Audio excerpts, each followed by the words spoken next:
On the 6th and 8th of August 1945, the U.S. dropped atomic bombs on Hiroshima and Nagasaki. The Big Bangs ended the agony of the Second World War started by Hitler in Germany. This was also the final American revenge over Japan for the Pearl Harbor attack. Atomic bombs had killed 355,000 people in one go. Americans fought evil with evil. The stronger evil won, and a new era had begun. A few months before, at the Yalta Conference in February 1945, Roosevelt, Stalin, and Churchill had decided about the after-war division of the world, the destiny of Germany, and about the New World Order in general. Berlin, Germany, and Europe were divided into Eastern and Western hemispheres, orchestrated by the two superpowers, the United States of America and the Soviet Union. The Iron Curtain, erected between the two of them, soon became an instrument of the Cold War, the biggest and most dangerous military competition in the history of mankind. The system of division generally worked well, but there was one country and one man who disliked the idea of being part of one hemisphere only. The legendary partisan leader Josip Broz Marshal Tito stood against such logic. Nevertheless, that he was head of a communist state, the Federal People's Republic of Yugoslavia, influenced heavily by the mighty Soviet Union, he crossed his sword with Stalin in 1948 and refused the domination by any country over Yugoslavian sovereignty. With Nehru, Nasser, and Sukarno, he created the anti-bloc world movement called the Non-Aligned, based on the active coexistence and collaboration between different cultures, countries, and political systems. The Non-Aligned, formally created in 1961 and soon joined by more than 100 states from around the globe, fought successfully against colonialism and neo-colonialism and strongly supported the leading role of the United Nations. Tito died on the 4th of May 1980 in Ljubljana at the age of 88 after becoming a legend. His funeral in Belgrade was his last political victory. It appeared to be one of the biggest gatherings of political leaders, kings, and princes from around the world.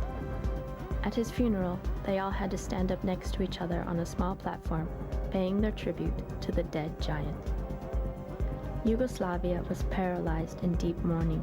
Tito was a communist dictator, but he had a sense for social justice, humor, glamour, and art, and people generally liked him.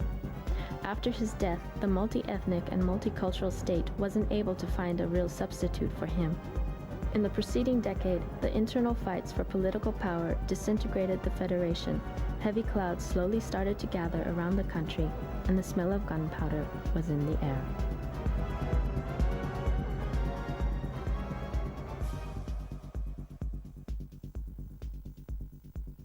The group Laibach was established on the 1st of June 1980 in Trbovlje, a small industrial coal mining town in Slovenia, then one of 6 socialist republics of Yugoslavia.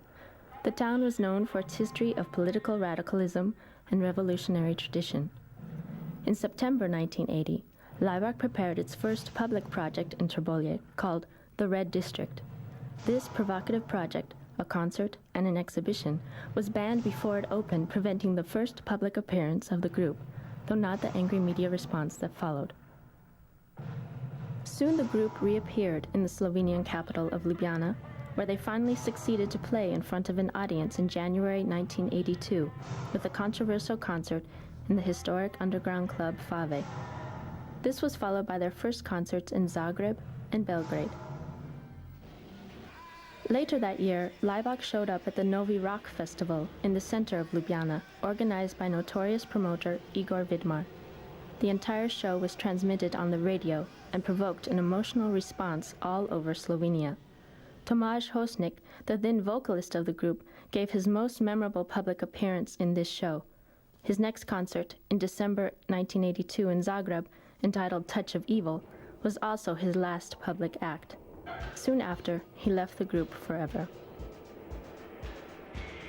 On the 23rd of April, Laibach did an all-night concert together with their guests, 23 Skidoo, and Last Few Days, at the 1983 Music Biennale of Zagreb. The concert was forcefully stopped at 5 in the morning by members of the Yugoslav army and the Croatian police due to a film Laibach used in the background during their show. The group was thrown out of Croatia. In the same period, Laibach published their manifest within the newly created cultural magazine Nova Revija, number 1314, which played a very important role in the mid-80s battle for an independent Republic of Slovenia. On the 23rd of June 1983, the group made its first television appearance in an interview on the current affairs program TV Weekly. The group wore military fatigues and armbands with a black cross as their symbol and recited their sometimes rather cryptic statements. The interview was issued straight after a report about the fascist violence against Slovenians in Trieste, and in the additionally edited part, the host, Jure Pengo, invited the audience in front of the TV screens to a direct political lynching of the group. Zdaj kdo zganil in preprečil, zatrl te nevarnosti, te srhljive ideje in opredelitve tule sredi Ljubljane. The spectacle caused an extreme controversy and was rapidly followed by an administrative and political ban on public appearances in Slovenia and the use of the name Laibach.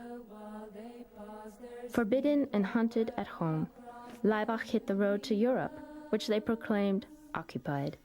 November and December 1983 saw the Occupied Europe Tour, the first European tour by the group, together with the British group Last Few Days.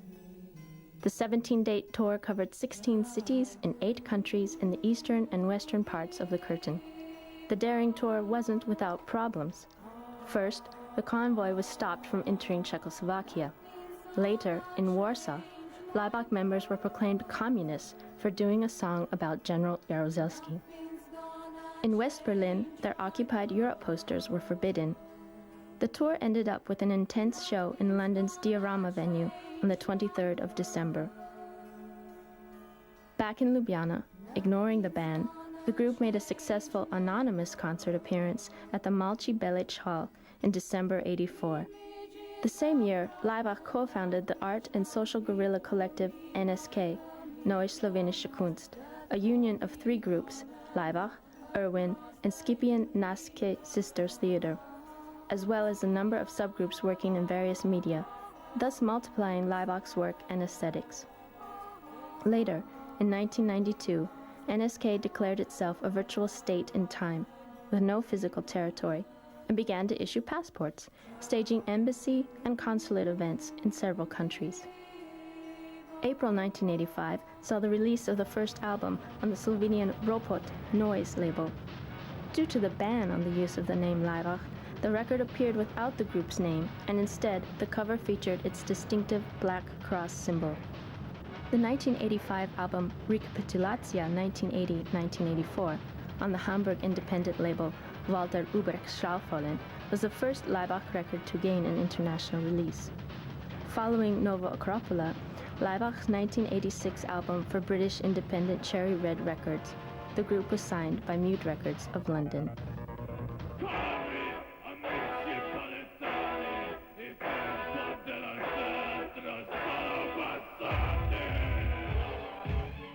In September 1986, the controversial superstar dancer Michael Clark invited Laibach to appear in his No Fire Escape in Hell production, with 11 shows in London's Sadler Wells Theatre and elsewhere in the world. Opus Dei, released in 1987, was the first album for the new Mute label, including the notorious version of the Europop hit Life is Live, and a German-language remake of the Queen song One Vision.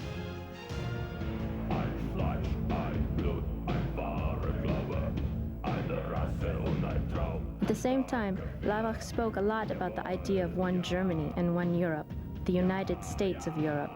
The same year, they also wrote music for and appeared in a classic Shakespearean Macbeth play in the German National Theatre in Hamburg.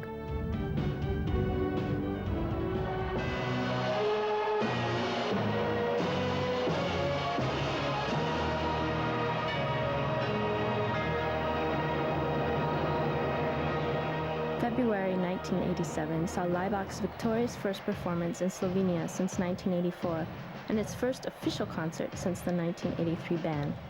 The ban had now been officially pulled back. Life is life. The release of Laibach's cover versions of the Rolling Stones' Sympathy for the Devil and the Beatles' Let It Be in 1988 was followed by a European-American Sympathy for the Devil tour. When asked if they were religious, Laibach told Americans that they believe in God, but they don't trust him. I think it was neo-fascist, but I'm not sure if it was a joke or not. So that's what I'm trying to figure out. Do you know? In the meantime, the political situation in Yugoslavia had started to get extremely difficult, with influential Milosevic in power in Serbia and with the total collapse of the post-Tito era economy. The calls for the change of the political system and the change of the constitution of Yugoslavia, as well as the calls to a civil war, were getting stronger and more demanding. The situation in Europe was no less intense. The Berlin Wall and the entire Iron Curtain started to leak from both sides, and it was finally demolished. Collapse followed in the Soviet Union and the entire Eastern Bloc, and more or less ended the utopian dreams of communist paradise. But not quite yet in Yugoslavia, which has slowly turned again into the most explosive part of Europe. In 1989 and 1990, Laibach had a farewell tour through the dying country. At the concerts in Belgrade, Zagreb, and Sarajevo, the group clearly warned the audience and media of the coming tragedy, but it was already too late. War had returned to the Balkans as a curse. Slovenia succeeded to escape from Yugoslavia with only a 10-day battle, following the new country's declaration of independence. On the 26th December 1990, Laibach appeared at the thermoelectrical power station in Trbovlje, which was their first comeback to their hometown since the banned 1980 project. The concert marked both the 10th anniversary of Laibach and symbolically the simultaneous establishment of Slovenia as an independent state. In 1992, the group released an experimental record titled Capital and went for another tour in North America and Europe. Following the release of its prophetic NATO album, Laibach commenced the Occupied Europe NATO Tour 1994-95. This included Laibach's first Moscow performances and a memorable show at the Ljubljana DC3 Dakota venue. The tour ended with two concerts in besieged Sarajevo on the 20th and 21st of November as part of the NSK State Sarajevo event, a few days before NATO troops finally entered the city. Sarajevo was proclaimed an NSK state territory for a week, and several hundred NSK passports were given away to Sarajevan citizens. In 1997, Laibach concentrated extensively in Europe and the USA with the Jesus Christ Superstars and NATO program, giving another cryptic warning to the world about the 11th of September events in two songs from these two records, 2525 from NATO and God is God from Jesus Christ Superstars.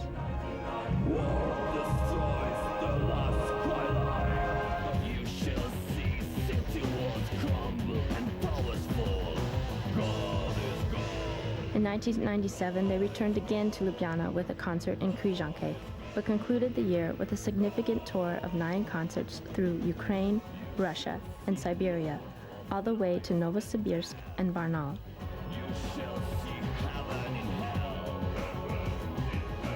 The final concert of 1997 took place before the start of the war in Kosovo in the Serbian and Yugoslavian capital Belgrade, just before the American bombing of the city.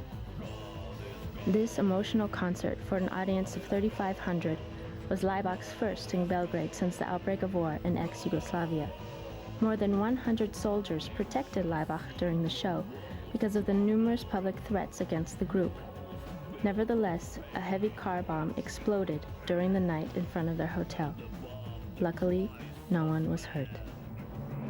One of the most significant concerts of Laibach's career was the opening event at the European Cultural Month in Ljubljana, May 1997, where the group appeared before the presidents of several states and invited diplomats and dignitaries. This was a monumental concert, with the Slovenian Philharmonic Orchestra and a choir performing Laibach's early heavy industrial music, orchestrated with massive Philharmonic sound. Again, the show produced numerous controversial reactions, including a walkout by the Archbishop of Ljubljana. In 23 years of existence, Laibach has performed in many different countries in Eastern and Western Europe and North America, and has played in some of the world's most renowned venues and many festivals. In 16 years, Laibach has released 16 albums and numerous records and singles. The group has also created the music for 15 theater productions and participated in some of those directly. Several documentary and full-length movies and videos have been made about Laibach and NSK, and Laibach has been featured in some significant books as well.